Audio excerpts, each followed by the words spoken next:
네, 여러분 반갑습니다. 오늘 세 번째 시간이죠. 세 번째 시간은 이성계의 집념이 이루어낸 한양천도. 오늘 얘기로 그 한양천도가 어떻게 결정되는가 그 과정에 대한 얘기는 오늘 마무리가 되고요. 다음 강의에서부터 제가 한양 성곽이 어떻게 배치되는지 그걸 다룰 예정입니다. 오늘은 한양천도에서 제가 왜 이성계의 집념이라고 하는 얘기를 했냐면은 사실 한양천도에 누가 가장 큰 영향을 미쳤느냐라고 했을 때 그건 당연히 이성계의 자신이 되겠죠. 옆에서 누가 무학대사니 정도적인 얘기를 하지만은 그들 역시 이성계의 의도에 의해서 기획되는 어떤 수단에 불과하기 때문에 가장 큰 천도의 주체는 이성계 자신이다.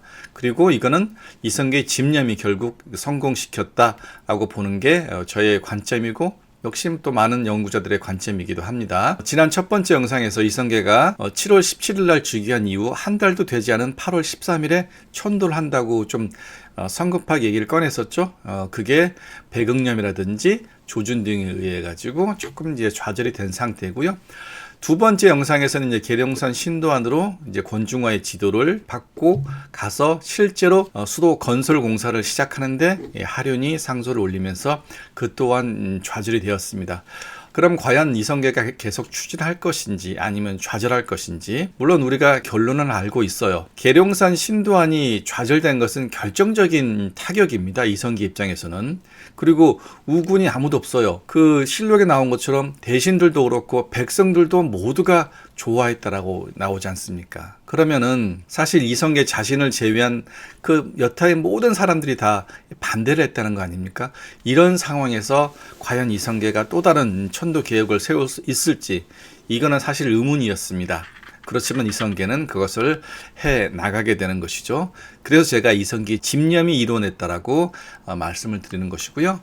시간 관계를 쭉 보시면은 여러분 제가 사료를 보면서 설명을 드리겠습니다. 1394년 천도를 처음 기획했던 게 1392년이죠. 이제 2년이 다 돼갑니다. 2월 14일 무렵에 권중화 등에게 명하여 우리나라의 역대 비록을 간추려 바치게 합니다.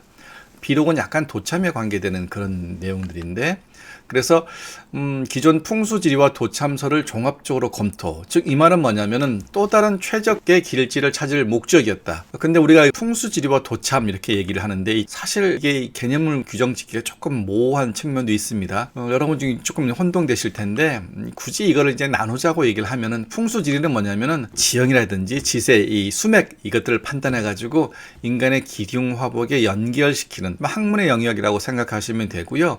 실현시키려고 하는 시점이 언제냐, 그게 현재의 포인트가 맞춰져 있습니다. 물론 이 풍수에서 조상의 묘를 쓰는 것은 미래의 발복을 원하는 모습이긴 한데 풍수지리의 근본은 현재 인간의 삶을 어떻게 더 개선시킬까 하는 측에서 있습니다. 이에 반해 도참서는 뭐냐? 미래의 길종화복이나 운명을 예언하는 사상입니다. 이성계가 이렇게 지시를 내린 것은 말 그대로 종합적으로 검토해가지고 최적의 길지를 찾아봐라 라고 얘기를 하게 되는 것이고, 또한 나는 지금 포기하지 않았다는 강력한 의지의 표명이 되는 것입니다. 그래서 권중화 조준 등에게 서운관, 이 담당 관청이죠, 서운관 관리를 드리고 무학을 답사하라고 명령을 내리게 됩니다. 무학이 어디냐? 여러분 지난 두 번째 시간에 제가 잠깐 보여드렸던 지도인데 이게 제가 그 한양 궁궐의 어떤 풍수지리를 제가 설명해 놓은 거라고 말씀드렸죠. 좌촉령인 타락산이 약하긴 하지만 전형적인 풍수지리의 어떤 이 구도에 들어가 있는 위치인데, 무학은 여러분 제가 지금 이 표시한 부분 한눈에 봐도 좀 협소하죠 여러분. 그리고 지난번에 제가 한번 보여드렸습니다만은 이거는 제가 AI로 이 당시에 이런 지형일 것이다 라고 제가 만든 것이고요. 실제 지형은 이 모습입니다 여러분. 이 상태를 봤을 때 물론 원근의 차이는 좀 있지만 무악재, 우리가 보통 무악은 무악재 고개라고 얘기를 하는 것이거든요. 그래서 그거는 어떻게 이제 분지 형태의 뭐 은신의 개념이라기보다는 통로의 역할을 더하는 땅이기 때문에 이게 누가 봐도 수도로의 입지에서는 조금 이제 불합리하다라고 얘기를 했을 겁니다. 그래서 2월 23일에 답사 결과 하륜, 처음에 무학을 주창한 사람이죠. 무학을 얘기한 하륜을 제외한 모두가 반대를 합니다. 역시 땅이 협소해 보인다는 이유입니다. 이래서 이성계가 그러면 역시 이번에도 내가 직접 보고 결정을 하겠다 이렇게 얘기를 하는 것이죠. 그러다가 이제 좀 바빴는지 다른 정사를 보고요. 한 넉 달이 지난 6월 27일 무렵에 다시 한번 무학을 살피라고 명령을 내립니다. 그랬더니 담당 기관인 서운관에서 재검토한 결과 역시 부적합 결론을 내립니다. 그러니까 이성계가 그럼 새로운 후보지를 찾아보아라 라고 얘기를 하니까 이들이 선곡의 불일사 인근 개경 부근인데요. 이쪽 후보지로 이제 알아보는데 역시 부적합하다고 결론이 납니다. 어쨌든 이렇게 이성계 푸시가 계속 내려오니까 도평을사사에서 음양산정도감, 제가 도감 말씀드렸죠. 그러니까 음양산정도감 임시관청을 만들어가지고 좀 기준 하나의 확실한, 옛날 풍수지리라든지 도참이 뭐 혼합이 되고 주장이 서로 다르니까 하나를 확정해가지고 기준을 세운다면은 아무래도 새로운 길지를 찾기가 쉽지 않겠습니까? 라고 얘기를 하는 것이죠. 이러한 건의를 이성계는 받아들여가지고 음양산정도감을 설치하고 본인은 바로 무학으로 떠납니다. 그래서 그게 1394년 8월 8일이 됩니다. 그리고 3일 만인 11일에 무학에 도착합니다. 이제 여러분 거의 다 왔습니다. 이 무학에 와가지고 이성계가 다시 한번 물어봅니다. 서운관 관리들에게. 그러니까 일관되게 이곳은 적합하지 않다라고 얘기를 합니다. 그러다 보니까 이성계와 서운관 관리들 사이에 이 당시 군주국가에서 신경전, 군주와 신하 사이에 신경전이라고 하면 조금 어폐가 있습니다만은 이 당시 사대부들, 어떤 신흥 사대부죠. 성리학을 공부했기 때문에 조선 중후기의 살림이 아니라 하더라도 그 당시 성리학을 공부하는 신흥 사대부들은 굉장히 꼿꼿한 면이 있습니다. 다음에 사료들을 좀 보겠습니다. 어떠한 신경전이 벌어지는지. 왜냐하면 이 사료들을 읽어야지 당시 분위기가 어땠는지 여러분 정확히 파악을 할 수가 있습니다. 그래서 제가 조금 지루할 수도 있지만 사료를 가지고 이번 3강은 진행을 하도록 하겠습니다. 너희들은 이제 이성계가 하는 얘기죠. 너희들은 무턱대고 옳으니 그르니 하는구나. 이 땅에 가령 도읍으로 불가하다면 풍수지리서의 원문을 가지고 고증한 뒤에 보고하라. 유한우라는 사람을 불러서 다시 묻습니다.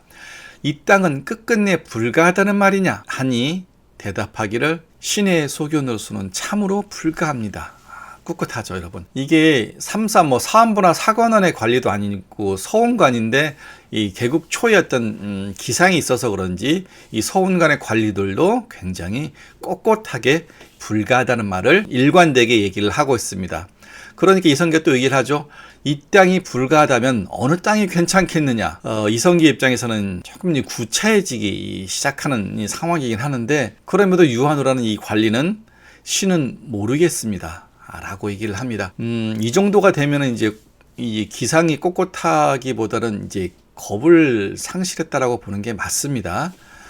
이 군주국가에서 임금이 물어보는데 자꾸 아니라 그러고 결국 또 물어보는데 모르겠다고 얘기를 하고, 어떠한 측면에서 본다면 이 군주와 신한 관계가 굉장히 건전한 관계였다라고 볼 수 있는 반면에, 또 이성계 입장에서는 사실 우라통이 터질 만한 일이죠. 그러니까 이성계는 좀 짜증을 내죠.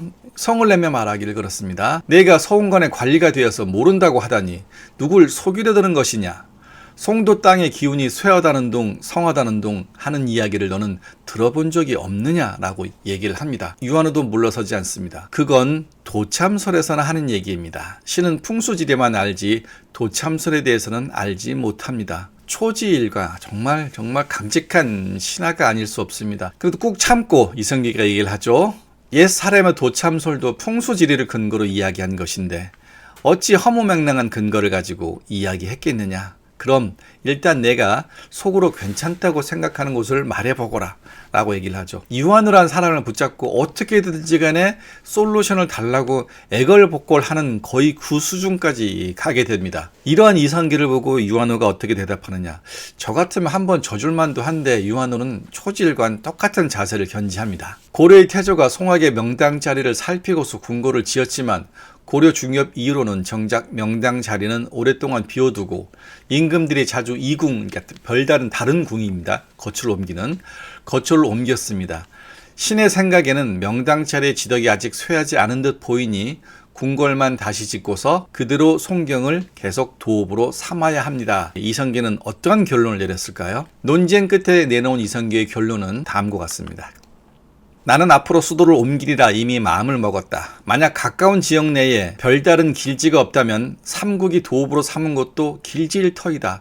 응당 서로 합의해서 보고하라. 이제 이도저도 안 되고 설득도 안 되고 압박도 안 되니까 결국 이성계가 얘기를 합니다. 나는 이미 결론을 내렸다. 그러니까 이 당시는 서운관 관리라든지 여러 대신들, 유한과 같은 사람도 지지 않았지만 이성계도 결국은 지지 않았죠. 어르고 달래고 했지만은 이들이 듣지 않자 이성계는 나 역시 물러설 자리가 없다 더 이상. 나 역시 배수의 진이니까 너희들이 결론을 찾아내라라고 얘기를 하는 겁니다. 그도 그럴 것이 여러 번 지난 과정을 한번 쭉 되돌아보면은요. 한양으로 가려고 했다가 좌절이 되었죠. 그 다음에 계룡산까지 왔는데 무려 10개월이라는 시간과 물자와 돈을 들이면서 막대한 부역을 지기하면서 건설을 했는데 이 계룡산 땅도 결국은 중지를 하게 됩니다. 그리고 무학이 좋다 그래가지고 무학까지 직접 답사를 왔는데 모두가 무학은 좋지 않더라고 얘기를 하고.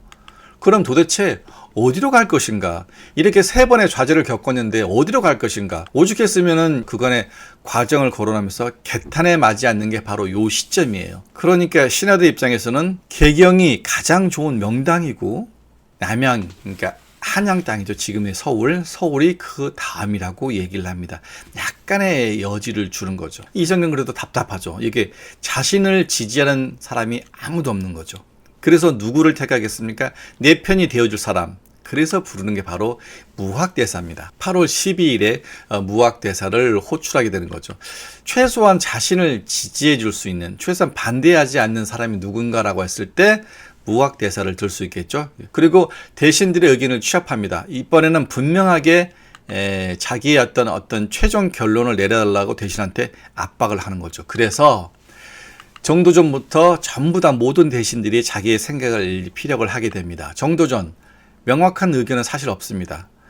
물론 풍수지리가는 아니지만 우리 같은 성리학자들도 충분히 합리적인 판단을 내릴 수 있다라고 얘기를 하면서 그렇지만 명확한 의견은 피력하지 않습니다. 어떻게 보면 정도전의 결론은 서두를 필요가 없다. 지금 개국 초기고 하니까 그다지 서두를 필요가 없다라고 하는 게 정도전의 의견이라면 의견이랄 수 있고요.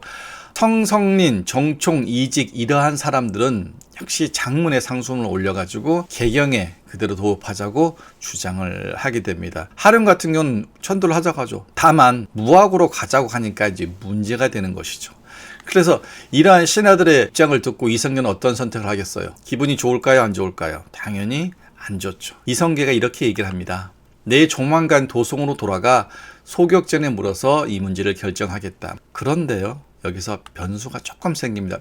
개경으로 돌아가기 전에 남경, 지금의 한양 옛 궁궐터에서 잠시 이제 하룻밤을 머물게 되는데 정확히 2년째가 되는 8월 13일에 사내 형세를 관망하다가 윤신달 등 주변 신하들에게 이곳의 땅이 어떠한가라고 살짝 물어봅니다.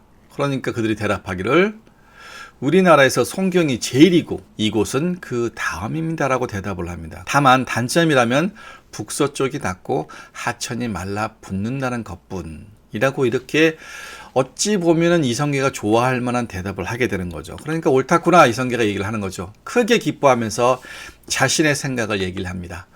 송경에도 어찌 부족한 점이 없겠는가? 지금 이 땅의 형세를 살펴보니 왕도로 삼을만 하구나. 하물며 조은이 통하고 사방과의 거리도 고르니 인사로 따져보아도 편리한 점이 있도다. 신이 난 이성계는 호출한 무학대사 있죠? 무학대사한테 물어봅니다. 대사 어떻습니까? 라고 하니까 무학대사가 얘기하기를 사면이 높고 수려하며 가운데는 평탄하고 넓으니 성읍으로 삼기에 적합합니다. 다만 다른 사람들의 의견에 따라 결정하시옵소서라고 얘기를 하게 되는 거죠. 계속 이 긍정적인 답변을 듣고 있습니다. 그래서 이번에는 그동안 무학을 반대하던 여러 대신들에게 다시 물어봅니다. 그러니까 그들이 뭐라고 대답하느냐? 꼭 도읍을 옮기시고 싶으시면은 이곳이 괜찮습니다. 라고 얘기를 합니다. 그래서 결국 1394년 8월 13일 한양으로의 천도를 잠정적으로 결정을 하게 되는 것이고요. 8월 24일 도평의사사의 상소를 계기로 공식화하게 됩니다. 이게 한양 천도가 결정되는 이 결말이라고 할 수 있습니다. 어떻게 보면 제가 이 세 번째 에피소드인데 한양으로 결정되는 과정이 굉장히 허무하지 않나요, 여러분? 그동안 한양 한번 1392년에 실패했고 계룡산도 실패했고 무학도 실패했는데 거의 2년간에 걸친 논쟁이 있었고 건설과 중지를 반복을 했는데 이 논의는 어디 가버리고 갑자기 한양이 푹 튀어나와가지고 하루 만에 결정이 되어버리는 이 사실을 너무 허무한 게 아닌가 그런 생각이 들 수도 있습니다. 그렇지만 여러분 관점을 좀 바꾼다면요. 여러분이 이성계라면 어떨 것 같아요? 이 인연이 20년처럼 느껴졌겠죠. 언뜻 봤을 때는 단 하루 만에 한양이 결정된 거지만은 이성계에게는 2년 동안 걸린 일이란 거죠. 이성계에는 한양이라는 어떤 특정한 장소로 천도가 중요한 게 아니고 천도 그 자체가 매우 중요했던 것이죠. 그러한 점을 따져본다면은 어떻게 하루 만에 결정할 수 있느냐 이렇게 볼 것이 아니라 2년간 끊임없이 이성계가 설득하고 윽박지르기도 하면서 결국은 성공시켰다. 왜? 벗어나고 싶은 이성계의 마음이 들어가 있기 때문에 이성계는 어디로든지 간에 심지어 삼국의 옛 도읍도 가능하다고 얘기하지 않습니까? 그러한 이성계였기 때문에 어디든지 갈 수만 있다면 가겠다. 그러한 이성계의 의지가 있었고 그 의지가 2년 만에 결실을 이루게 되었다. 여러분 이렇게 이해하시는 게 조금 당시에 있던 사실에 더 가깝게 다가가는 길이 아닌가 이렇게 생각을 하고 있고요. 이러한 점에서 이성계의 어떤 리더십을 정리하면은요, 과감한 계획 수립이죠. 그리고 진행을 합니다. 그리고 이거는 굉장히 스피드하게 속도감 있게 실천을 하는 것이고요. 그 다음에 시스템을 통한 논의 과정, 공론화 이건 비슷한 건 얘기인데 측근을 통해 가지고 몇몇 사람을 시켜 가지고 그들을 앞세워서 밀어붙이는 게 아니고 이게 주무부처를 얘기하고 충분히 공론의 장을 만들고 기준을 만들고 계속 토의하면서 반대자라 할지라도 충분히 설득하면서 물어보고 그리고 때로는 군주의 읍소도 하고 군주의 권위를 이용해가지고 약간의 압박도 하고 화도 내고 이렇게 강원양명을 적절히 구사하면서 드디어 이성계가 한양 천도를 성사시키게 됩니다. 개경을 떠나고 싶었던 이성계 드디어 그의 집념으로 2년여의 노력 끝에 1394년 8월 13일 한양 천도가 결정나게 됐습니다. 이게 이성계가 한양으로 천도하기까지의 어떤 이 결정 과정의 전말이라고 볼 수 있겠습니다.